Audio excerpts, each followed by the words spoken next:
I just took a break, okay, and now it's back to work.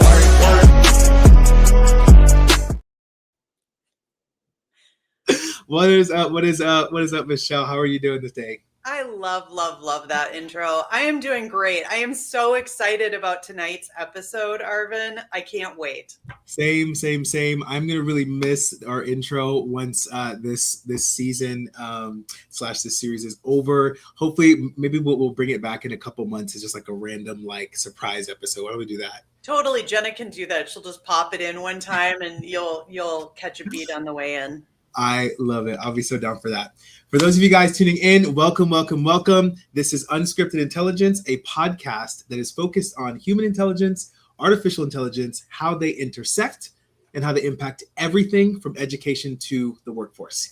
On this podcast, we interview innovators, thought leaders, and change makers who are making waves and shaking things up. These conversations are live. They're uncharted, unfiltered, and we create the space for what isn't being discussed. And always, these conversations are unavoidable. Thank you guys so much for listening and tuning into this episode. Welcome. I'm Michelle Ament, the co-president of the Human Intelligence Movement and the chief academic officer for ProSolve. The Human Intelligence Movement is a grassroots nonprofit organization that is dedicated to ensuring that all of us humans have the uniquely human skills, the human intelligences that we need to succeed and thrive in an AI-generated world. Love it. My name is Arvin Ross, your other co-host, and I'm also the co-founder of ProSolve. It is a company that is dedicated to developing human skills. We make the invisible visible. Absolutely. Tonight is the culminating. Well, it's not really the official culminating. Okay. It is. Let me start over. Pre-culminating. Yeah, we've been doing this whole Game Changer series. Yeah. It's been sponsored in partnership with FETC and Community EDU. And this is the last event before the big conference. The big conference is happening this weekend. Super excited to be live and in person in Orlando. And so this is kind of the last big hurrah before the conference. Now we'll be back after the conference to do a little recap. So it won't be the end of the series, but tonight is the lead up to the big event. Yes, it is like you were saying, the culmination of the pre-event sessions or podcast, if there's a way to say it. As you guys know, we've been really interviewing and spotlighting risk takers and rule breakers that have been rewriting leadership and learning in the intelligence age. This whole entire series was all about changing the game. Who are people that are literally changing the game? Not just simple basic add-ons to things that were broken or band-aid fixes for stuff, but individuals who have dedicated their lives and individuals whose work is actually changing the games that we play in society. So that is what we've been doing. This is the end of that portion of it. We're going to go to FETC Live, and then we're going to do a bunch of recaps and sessions and stuff like that. My question really quick, Michelle, what are you most excited for about FETC?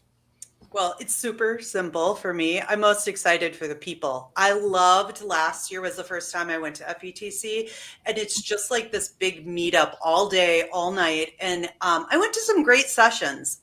There are some great learning sessions, but the conversations in the hallway before the session, after the session, just really fuel me. And this year, I'm looking forward to meeting in person all the people who have been on the podcast. And I have to say, I'm looking forward to meeting this Dr. Mark. Dr. Mark, he's probably watching right now. I gotta take a look, but I'm just excited. Some people we've made some really deep connections with and relationships through this podcast. And so I'm excited to see them. What about you? What are you most excited about? So kind of the same. I will say I have a big man crush on Dr. Mark. So I am totally looking forward to some bro time there. He's actually going to be helping us out in one of our PD sessions there, Unlock Teamwork. And it's going to be lots of fun, really excited. And he's going to be helping us facilitate it. But in most conferences, I would agree with you. The thing I'm looking forward to in most conferences is it's usually the people. FETC is very different for me.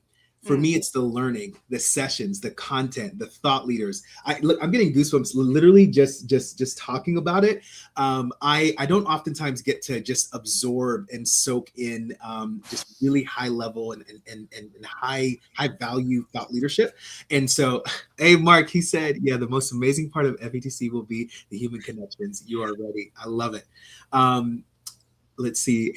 And Ainsley Hill he's ready to go. So we should have people introduce themselves. Oh my God, yes. Let's go ahead and do that. Let me just end what I was saying by this, answering your question. I'm excited for all the learning, the sessions I'm going to go to, the content I'm going to get. And I think it's just going to really, really, really set me up for this year. Okay. So like we said, this is a community conversation. We do this every single episode. This is a live conversation. All of you who are watching and listening, please do tune in and say things, respond to some of the questions. We're not just asking the 3 people or the 5 people that's going to be on camera these questions. We're asking these questions to all of you. So please do participate. You guys have been really phenomenal in the last couple months, blowing up the inbox and blowing up the chat. Let's keep that same energy. Okay. And let's start out by asking everybody, go ahead and in the comments, share your name, your location, like where you're viewing from, and then any piece of information about yourself that you want to share. We would love to hear that and see you joining us live. Michelle, do you want to introduce our phenomenal guests that we have on here today? Yes, 3 amazing women joining us tonight, and I am so excited. First, I want to introduce Alana Winnick, and she is joining us from New York, where she is the Educational Technology Director for Panko Hills. How'd I do, Alana? Pacanico. I told you we could practice it 10 times and no one will ever get it right. It's okay. Okay, so she's the Educational Technology Director for Panico. I did it again. For this school district called, say it, Pacanico Hills in New York, where she leads transformational technology and learning initiatives that really are unique because they center creativity, identity, and student voice. And she's the author of The Generative Age, which explores AI's role in education. What I'm so excited to share with everyone tonight is that if you don't already know, Alana is the keynote speaker at FETC. And I am so looking forward to hearing you speak, Alana, because I know you bring that vision of innovation, but also like practical, pragmatic leadership, that idea of what are we doing in schools on a day-to-day basis to really elevate student voice and bring in AI, but keep that human at the center. So thrilled to have you on the show tonight. Welcome. Thank you. Next, we have Amy Dujon, and Amy is a seasoned author and a speaker focused on leadership development and meaningful professional learning. I have talked to Amy so much about her focus on professional development, and she really intersects big ideas with real world practice and helping organizations and leaders make change. So Amy's approach to professional development is really focused on making sure it's relevant, impactful, and creating the conditions for leaders to thrive. So very excited to have you here, Amy. And then we want to welcome Jen Womble, the queen of the show, right? Jen is the conference chair for FETC, and she is making everything happen behind the scenes. She is a nationally recognized, I shouldn't say just behind the scenes and in front of the scenes as well. She's a nationally recognized leader in education and technology, and really focused on bringing professional development that looks and feels different in a conference setting. So Jen really curates all of the events, not just FETC, but everything that wraps around FETC, and is dedicated to learners and educators connecting with one another, learning together, and growing together. And I mentioned about the feeling I got from FETC last year, and I really believe, Jen, that you are the heart of this conference, and keep it human-centered and create the conditions for those connections. So I'm excited tonight to hear about some of the things that are new and what we can expect.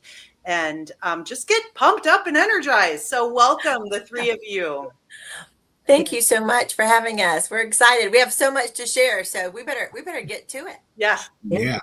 Let's do it. I am super excited. I say this every episode. I don't know how Michelle convinces y'all. I don't know what she's paying y'all or what she's giving y'all on the low or underneath. I don't know what is going on, how she's getting all these phenomenal people on this podcast, but my mind is just blown, and it is an honor to sit here with y'all.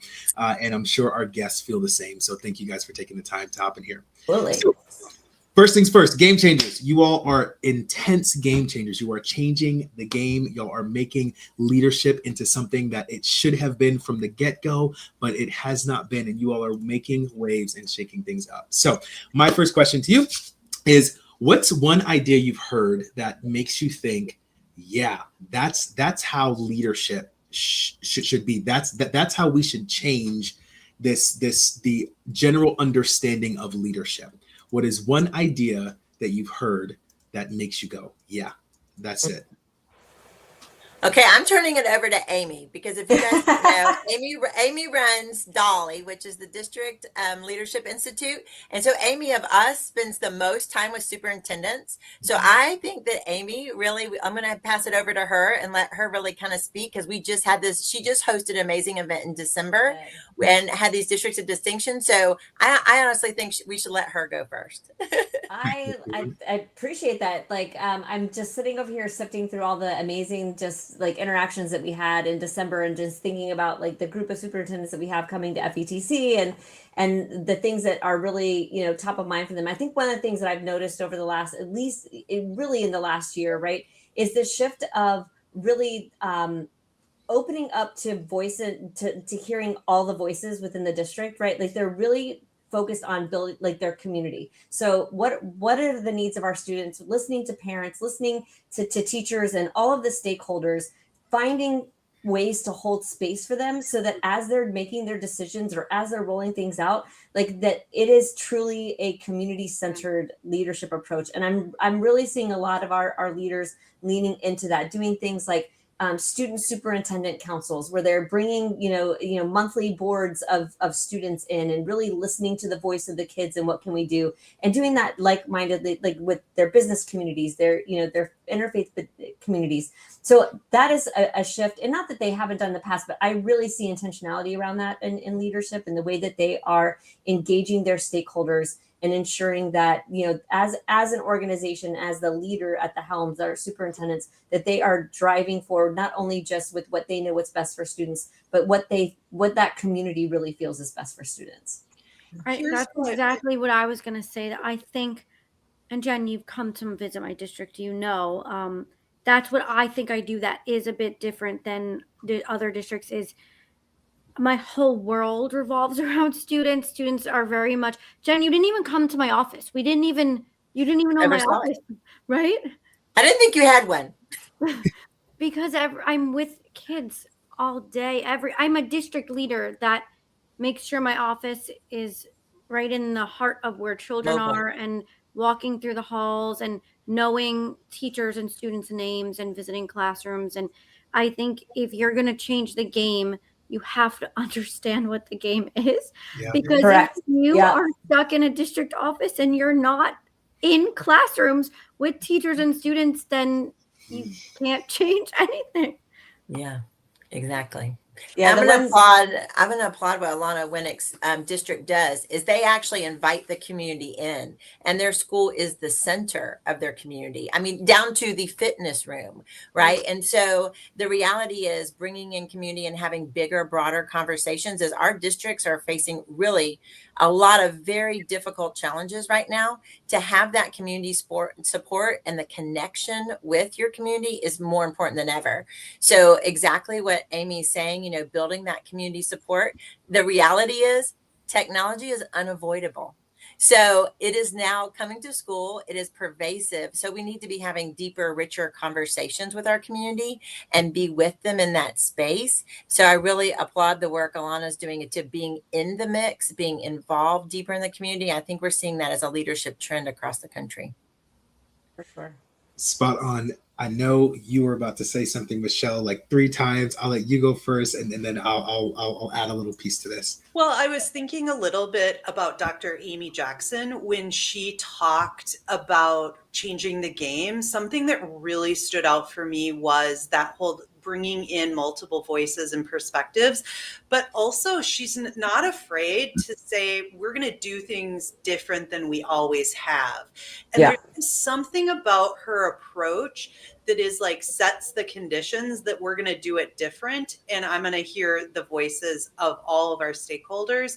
And also she talked a lot about adapting to people and what they needed in order to guide them in change. And I think about what you said, Jen, it's unavoidable. It's here. And so she was really dialed into the people she serves and what they need, whether it is clarity in communication, whether they need space to vent their idea, whatever it is, she was dialed into what they needed. And then she adapted her leadership to them to bring them along.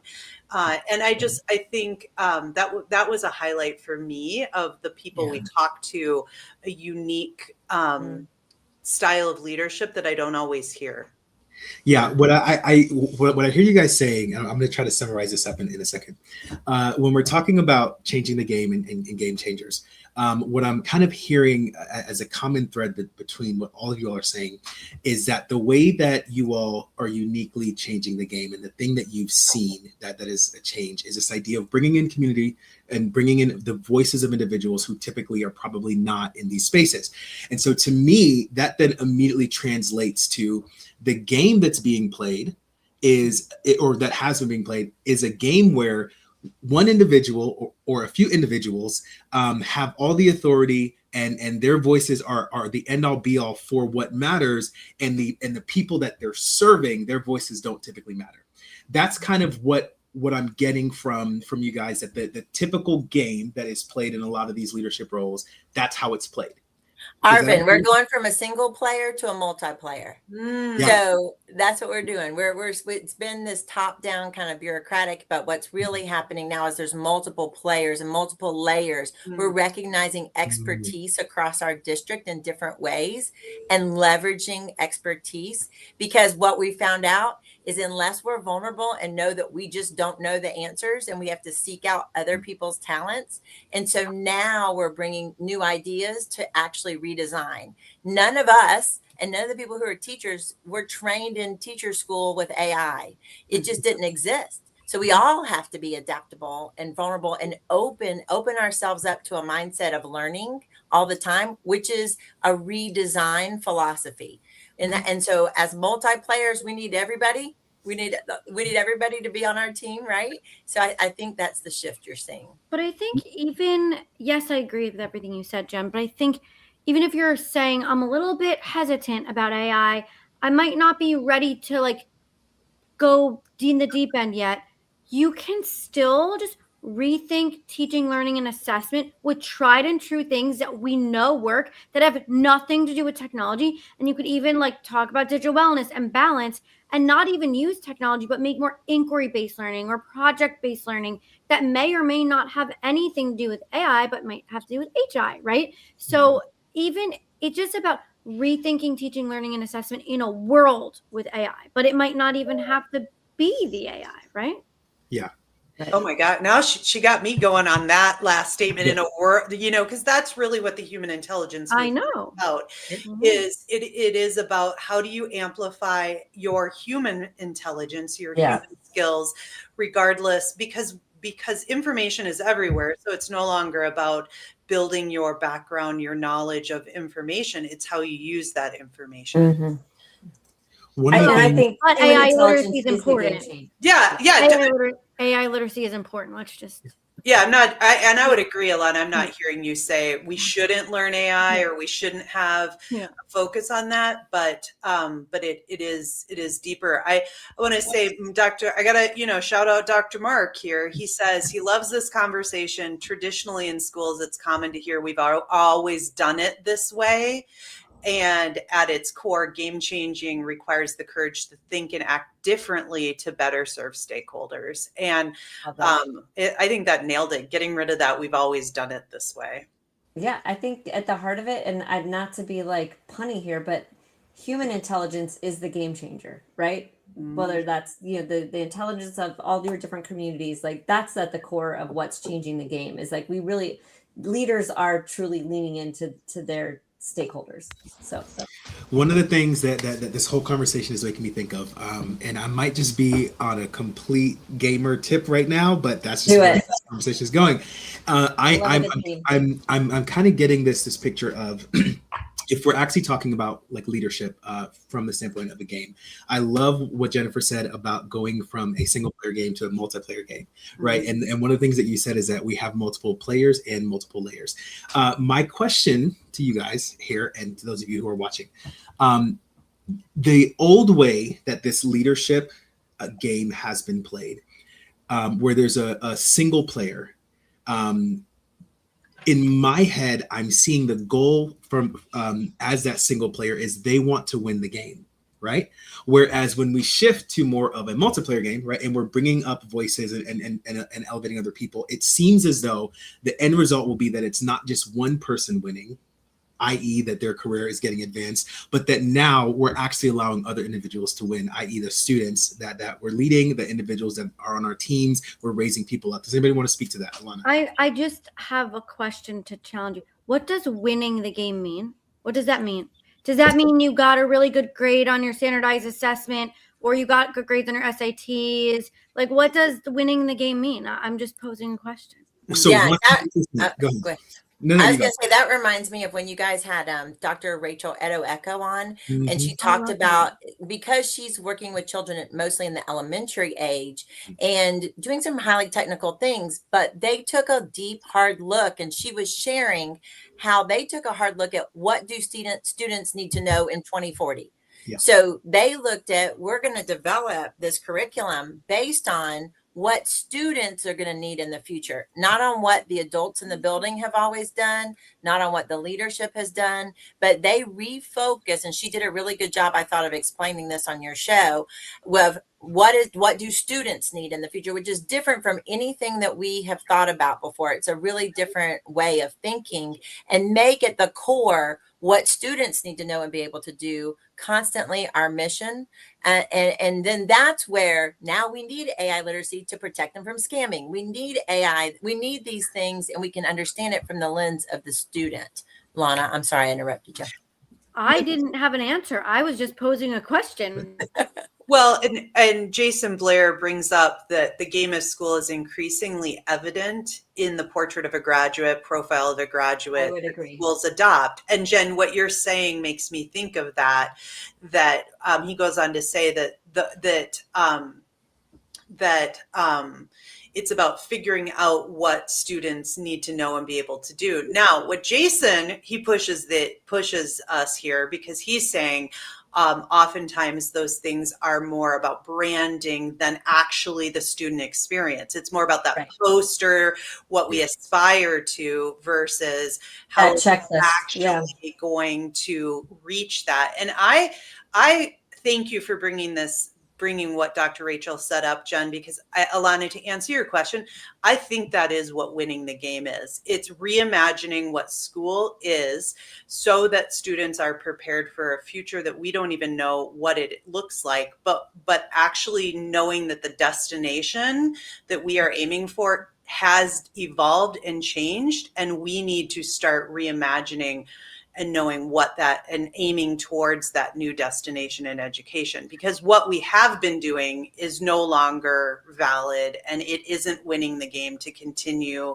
what we have been doing. Right, but that's the problem, right? Is what like we're seeing a lot of resistance to these ideas because it is ambiguous and it's unknown. And as a leader, I can't win a game that I don't even know how to play. So, right, you're talking about what they need to know in 2040, right? That is such an amorphous but I don't think you need to know what they need to know in 2040. You just need to teach them to be prepared for anything that life throws at them. Adaptability, flexibility. Yeah, and I core think skills. And it's like, what does it mean when he says what they need to know? It is more about what you just said, Jen, adaptability, flexibility, not what you need to know, like how we've thought about it in the past with knowledge, but more about the skills you need.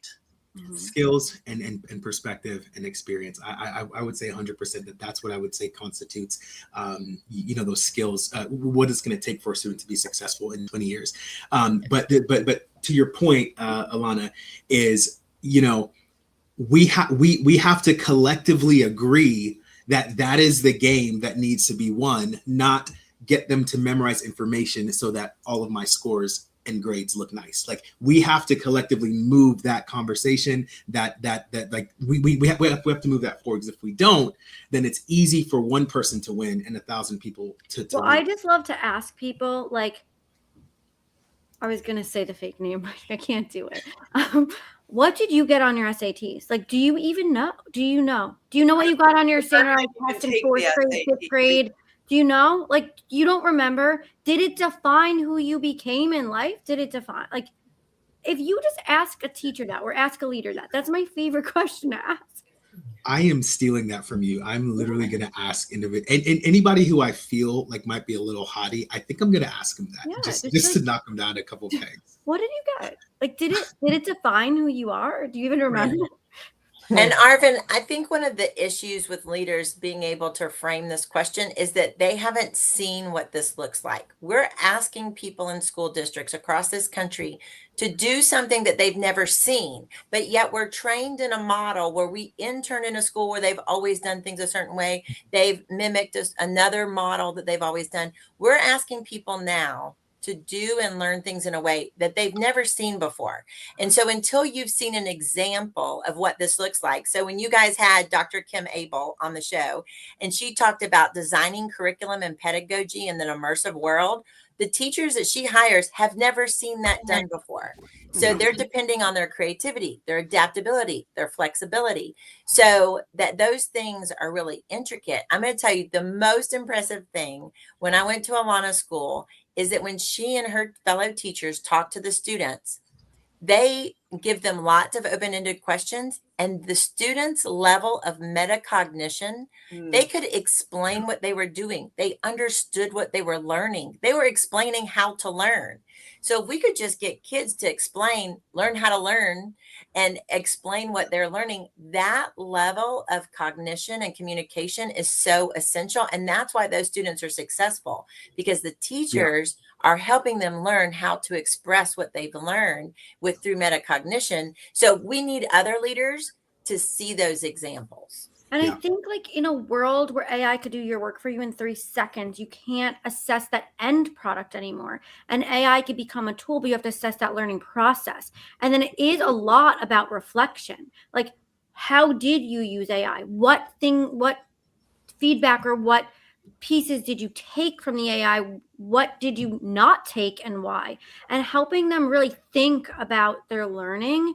Yeah. That's how we want to assess, is the metacognition, not, the end product, because that could be done by AI, right? Well, and we're getting I want to bring a couple of our comments in from our community that is joining us. And I think Alana, Matt is really saying, it parallels with what you just said. Skills and mindset should be the new standards. Teachers are able to say to students, show me proof that you're adaptable. And I think the way that you show that proof looks different. The assessment looks different. It is a process, but it's also how you think about your skills and mindsets that are as important as showing as something that you would show as an end product. So Matt, I think also Jen is talking about really this idea of changing how we've always done things, because when we continue to wonder why do we get the same results, it's because we continue to do the same things we always have done.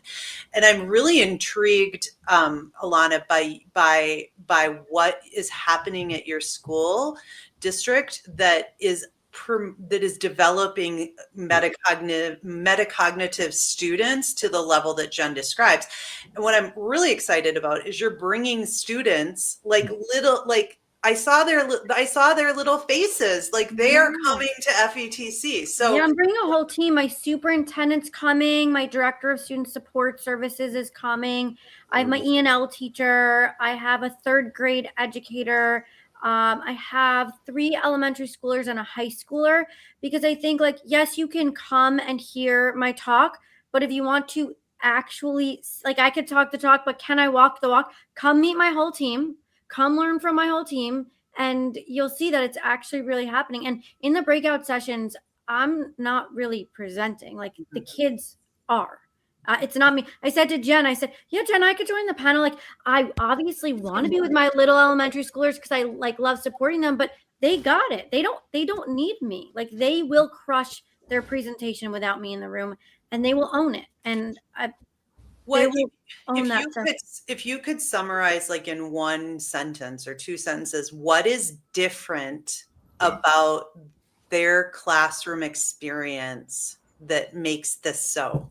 Well, I think I don't want to say that every single classroom in my school district is like this, and you'll hear that story that not every classroom is like that. But when you are a leader and you think about innovation doesn't happen overnight, right? And you don't want to hold back your high flyers either. So you want to let them fly. So we have pockets of extreme innovation. And then my superintendent has this analogy: if classroom A is doing something and classroom C is doing something, classroom B is probably going to step it up a little because they have no choice, because their 2 surrounding classrooms are doing it. So unfortunately, students have very positive, amazing experiences, but then unfortunately, they might go the next year and not have that same experience if they don't have that teacher. And I always say, like, it's sad because access to innovation AI shouldn't depend on who their teacher is. But if they're not in secondary where they're switching classes, it oftentimes it does. So then what I decided was, like, well, I wish every child could have this experience, and I can't guarantee that. So what I did was I brought these little army of children along with me, and I empowered them, and they advocated to the Board of Education, literally 8-year-olds. They keynoted our superintendent's conference day. They lead professional development sessions on VR, on how to incorporate VR in the classroom. They are teaching. So then if you're a teacher and you've heard your student present at the superintendent's conference day, you're like, I probably should step up a little. And then you're like, oh, that kid's in my class, maybe they could help me. And I think it's creating a culture where we all learn and grow together, and a teacher doesn't need to be the knowledge bearer anymore, and creating this environment where we say FAIL stands for first attempt in learning, and we're all learning, adults are learning, students are learning, and just having this growth mindset and just like a different culture. And I think my superintendent, who you guys will hopefully get to meet there, is so open-minded to innovation. So that helps me tremendously. But I think having, the top and then the bottom, the students, and then we come together, and then that's how it happens. Well, that I love that kind of that approach to scaling, and almost a little bit of pressure to do things differently with the classroom across the hall. The thing that I'm curious about, and Amy, I'm really interested in your perspective here, because what did jump out at me is when you said a student might have the experience one year and the next year maybe they don't, and that I want consistent, amazing experiences for all kids. So what would you say to leaders, educational leaders, on how to build that innovation that is bottom up, but also starting to scale it so everyone experiences that type of learning? Amy, what advice would you give? Thanks for the question, because that's exactly my book was about my experience in leading that type of change on our campus. When we were looking at tier 1 instruction, the first thing I would say to leaders is you first have to have it's all about that vision of what type of learning experience and learning environment, like what is it that we want for kids, and get really crystal clear on it. And to Jen's point, sometimes you don't know what that is until you see it in action. So when you go to a classroom and you see kids, or you listen to kids who are processing and are talking at that metacognitive level where you're like, oh my goodness, kids can do a lot more than we allow them to do. We talked about this last time we were together about how we rescue and rob a lot from those kids, from kids and from teachers all the time, right? And so what I would encourage and say to leaders is, our initial thing is to say, okay, this is what we're doing and this is the framework. One, you got to have a shared framework. You have to have an instructional framework that everyone is on board, and this is the vision of where we're going, right? Because you have to be able to bring people back to a core of what you're doing. So that's really, really important. So get that vision as tight as you can, knowing that it's going to adapt and mold as the kids respond, as teachers respond. Number two, I would say give yourself permission to focus on your first followers and those early adopters. It's really easy to want to spend your time with resistors or folks who are like, we're not going to do this, or don't want to move.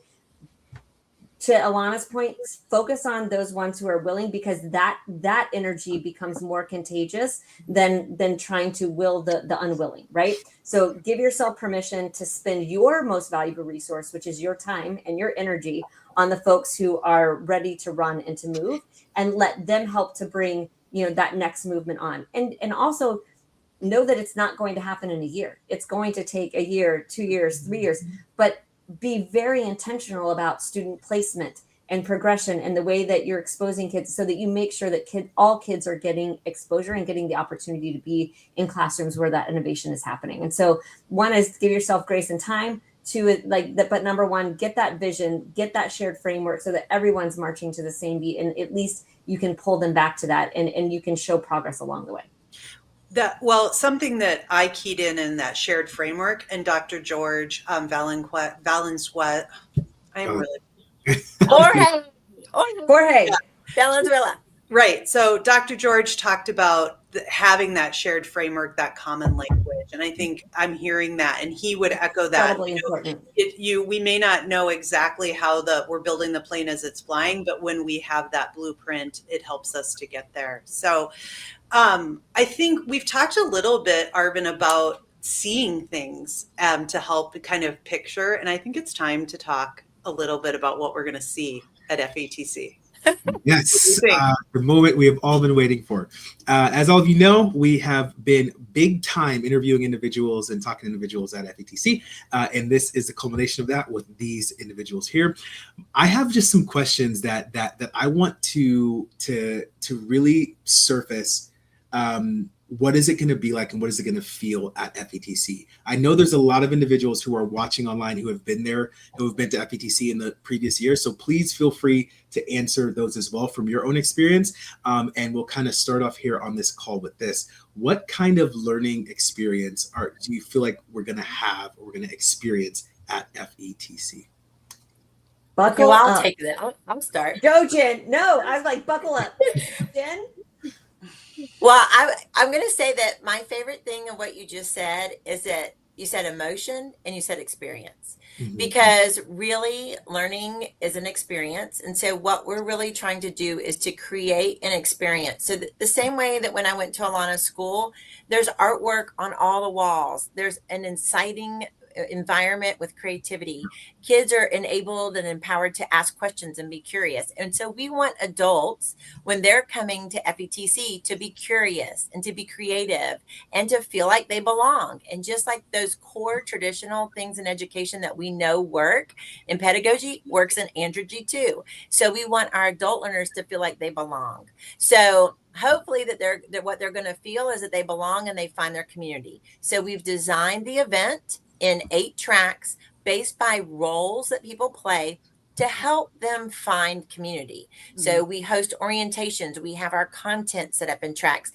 That is really intentional so that people can actually find their community and make those networks. And one of my favorite quotes, and Arvin, I'm going to see if this comes true. I'm going to ask you after you've attended, is one of my favorite things is it happens in the hallways.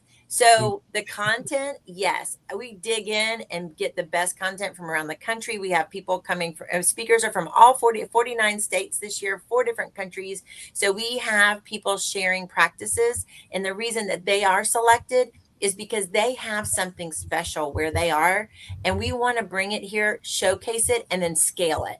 We want these amazing, great ideas that are already happening. There is amazing work happening across this country, but we need to bring it and we need to help people understand it so they can scale it. The mission of FETC is integration. Our mission is not show and tell. Our mission is integrate. Our mission is not that you come and learn. Our mission is you come, leave, and integrate. So that's really the purpose of building the community, is that you have that community after you leave and connect with them. Yeah. So hoping that you have connection, hoping that you get incredible content, hoping that what really is happening is you're building a community, and that community is creative and curious, and that you thrive in loving learning again when you leave there, so that you integrate when you get back. So connection, content, community. Yep. That's a bar. And I'm going back to the 21st century, CC. no, I love it. No, that's not it. Integrating. But I think that I feel that already right now. If you're on any social media where there's a buzz about FETC, and I'm constantly see you there, looking forward to it, messages about it. And I do think it's the community. I mean, Jen just said FETC is on her bucket list. So we got to get her there sometime. Yeah, we'll probably. Like my favorite bookmark. So I'm gonna let Alana say, and I think what might be interesting is from her perspective, since she's been here. Yeah, look! Oh my gosh! Oh my God, right?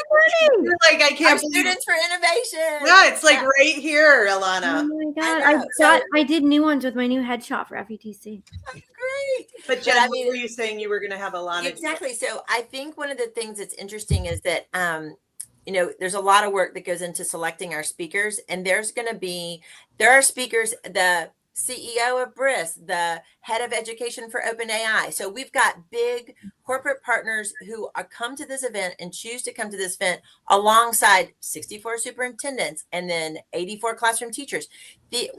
There's 900 speakers, but the reason we bring in these rich voices is we all know we're in this together, right? So if learning is unavoidable, if technology is unavoidable, we need community to come together. So when I was talking to Alana about speaking this year, I said, I want you to talk about what your experience has been going to conferences and what you want to see out of it, because it's that group that makes the experience, the speakers, the content, and our partners that are coming from our vendor exhibitors. They are so invested in this community. So one of the things we really want to do is help create partnerships with those vendor partners in a stronger way right now too. So, but I would love to turn it to Alana to say, how are you going to make FETC your best experience? I've never been, and it's so crazy that this is going to be my first one, and I'm the keynote speaker.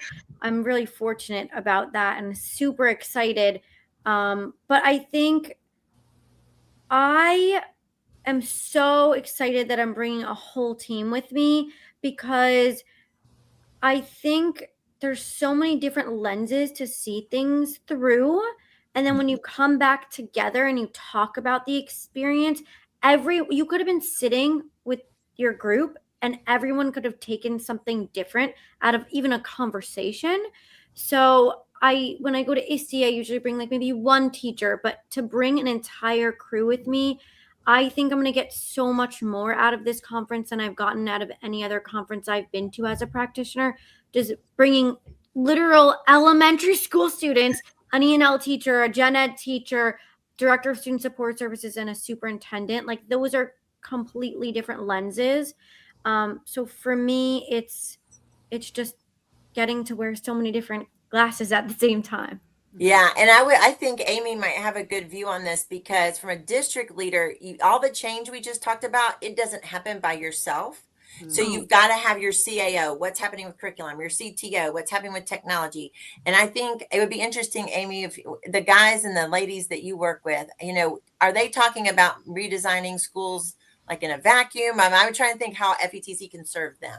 No, that's the beauty, and I love the fact that Alana alluded to the fact that the benefit of bringing a team, right? Like that, bringing your community to this community and getting those shared perspectives is what it's all about. There, I love nothing more than I look on the show floor and I see a superintendent or a principal and teachers and being like, okay, take me to what you think we need to look at, right? And they're going and they're like kids in a toy store and they're looking at it and say, oh, we could use this, and this is why our students would benefit it, and this is why we need it, and they're talking about the content.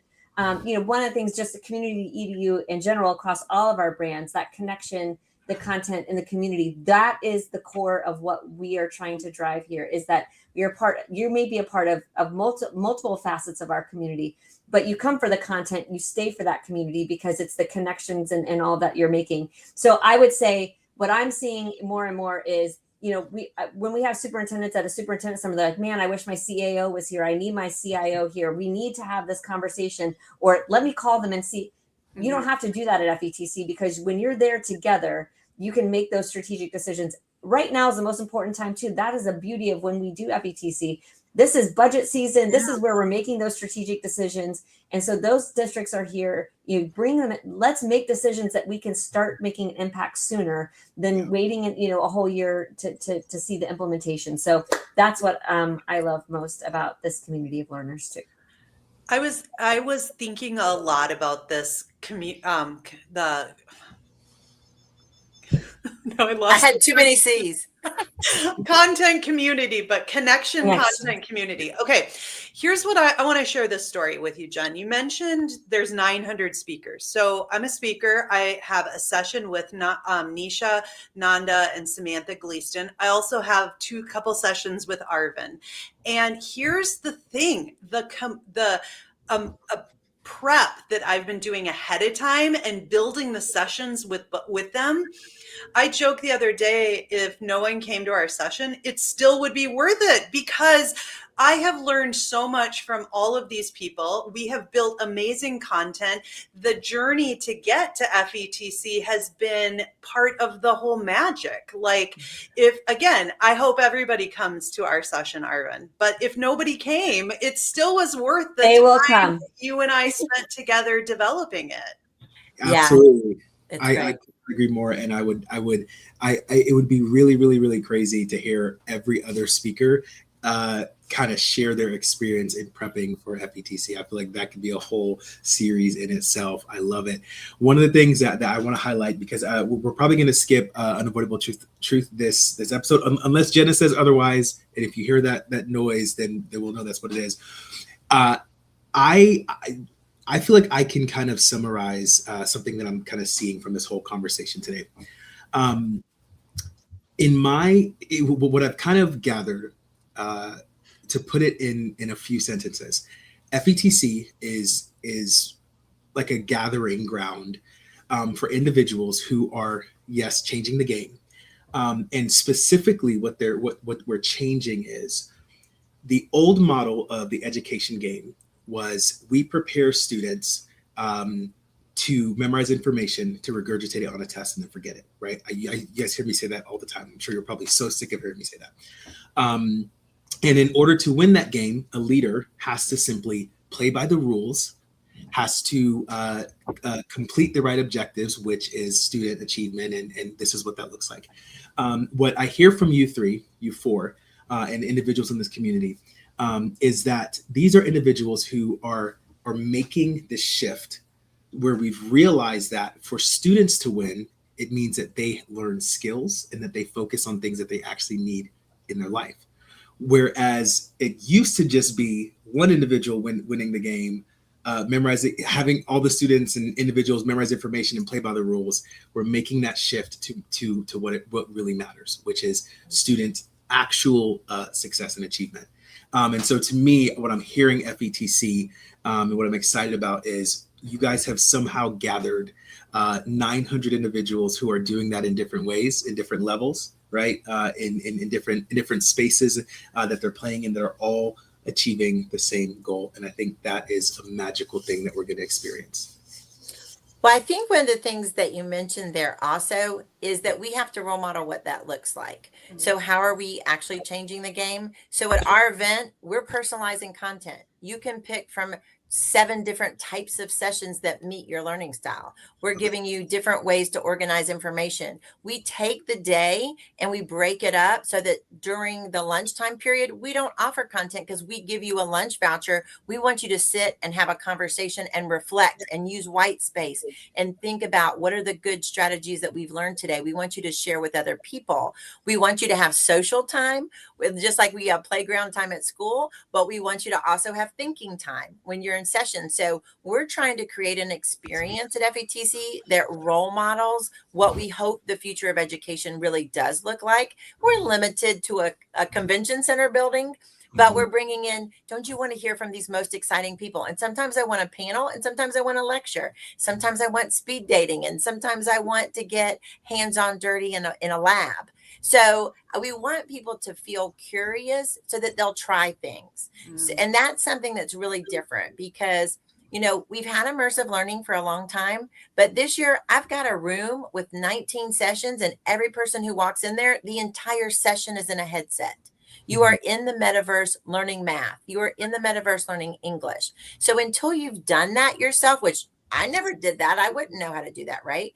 We have a lab where you can go and try every different AR and VR tool, a lab for robotics, a lab for 3D printing. So adults can experiment and play and kind of get their hands dirty, just like we want kids in schools to do.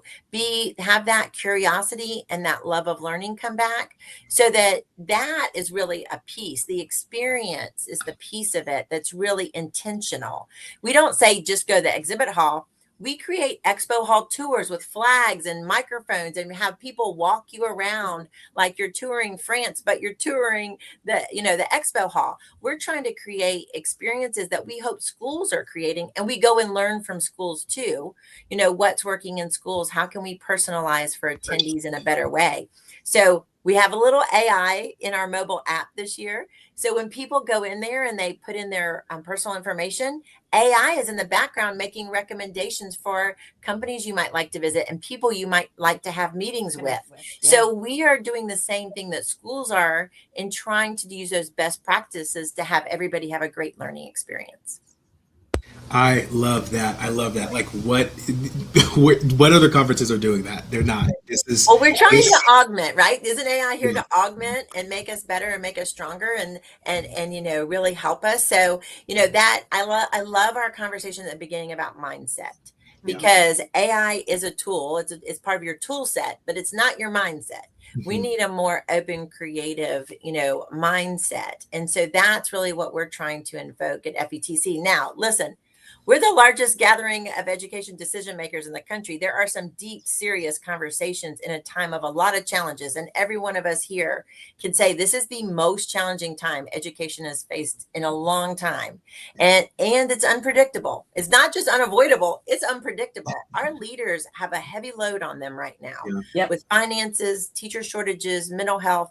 But what's really interesting is there's never been a better time to bring people together, because we really are stronger and get the better ideas when we're together. So I'm excited that people are coming to FETC because I want them to just leave more empowered. That's how we impact the future of learning. I love that. Here's what I think I want to end on.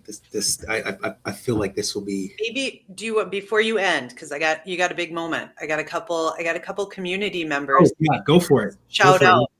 Okay, so Jason Blair. So like they're doing the unavoidable truth, Arvin, without us. They're doing it without us, and I love it. I love it. They're putting their unavoidable truths in the chat because that's what we're about. But okay, let's do this. Hold on, pause. Michelle, you can read them, but while she's reading them, all of us on here, we're gonna do it too. Get your unavoidable truths ready, and when Michelle is done, we're reading the viewers' unavoidable truths. We'll share ours. Okay, yeah, mistake not to do it. So Jason Blair's got a big one. He's got a really big one, but I'm gonna just summarize by saying the unavoidable truth is we need to break the game.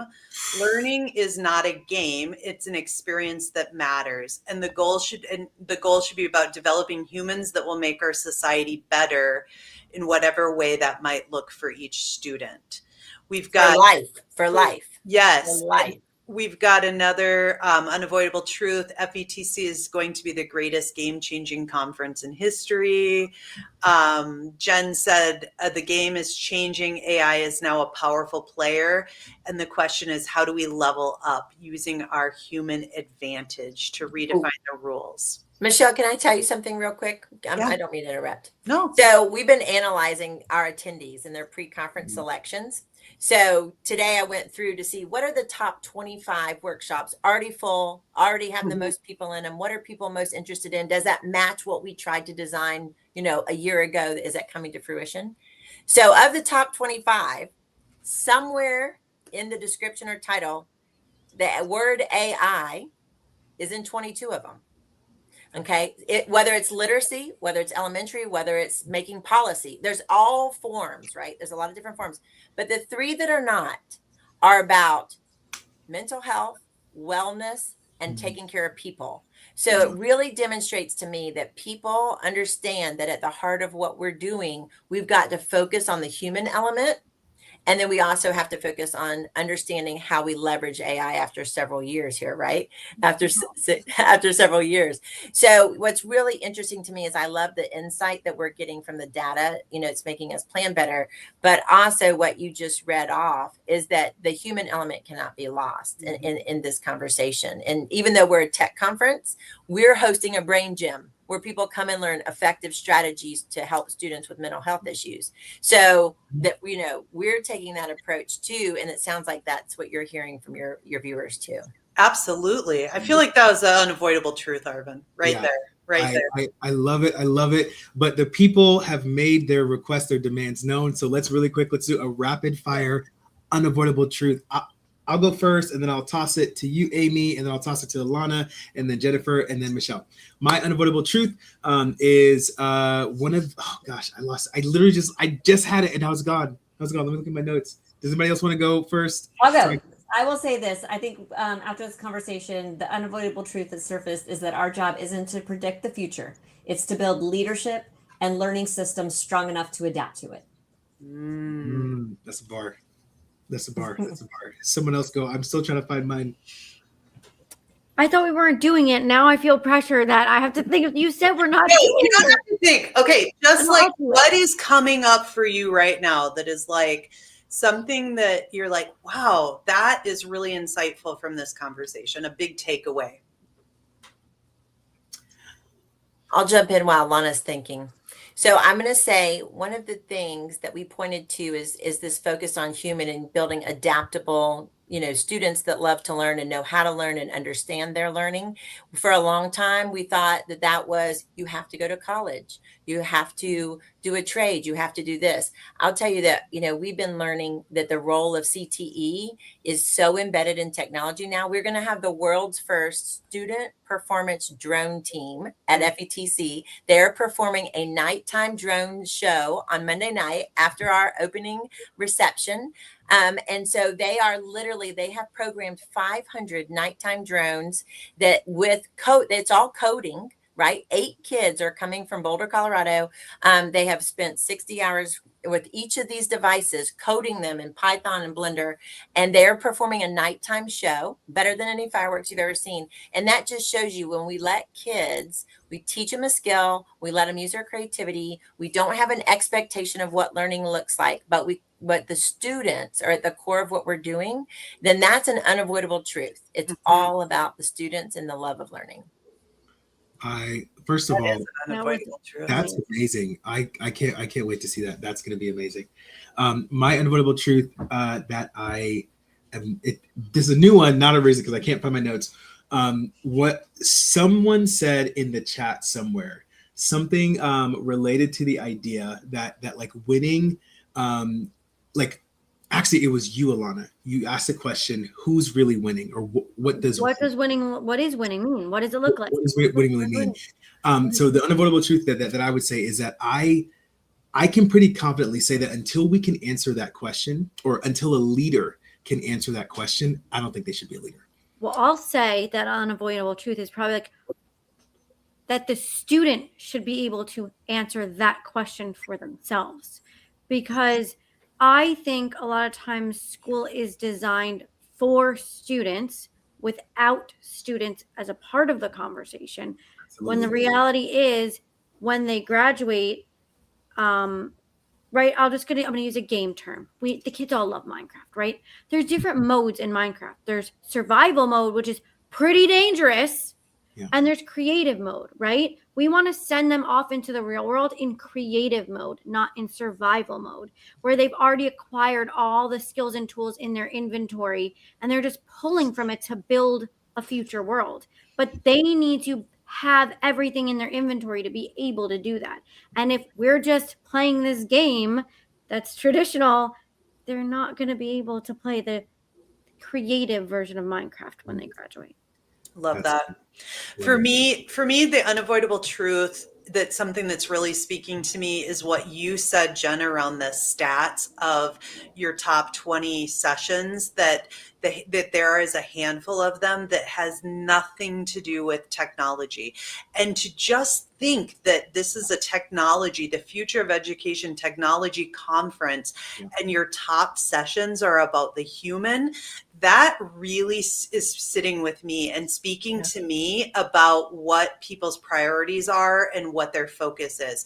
And it gives me so much hope that we are focused on what really truly matters, and that's that human at the center. And so that's just, I'm really excited to come to FETC and be in this community that knows that the answer isn't just a shiny tool, that it is really the human and the human potential.